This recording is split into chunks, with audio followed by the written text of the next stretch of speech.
सभी किसान भाइयों को अपना माल छाट के ले जाए मंडी के लिए और दो क्वालिटी अच्छी सुपर बनाए। और हमने दो क्वालिटी लगातार बनाई है। तो ये बड़ा माल है, काफ़ी ढेर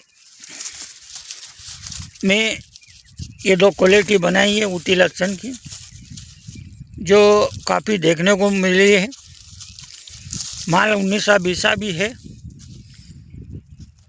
और ये 10 बोरी से 12 कुंटल का लोड है। और इसमें से ये दांतरी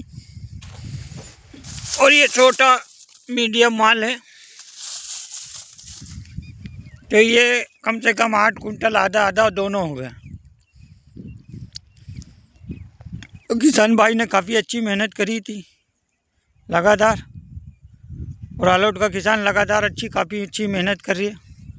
जय किसान जय जवान।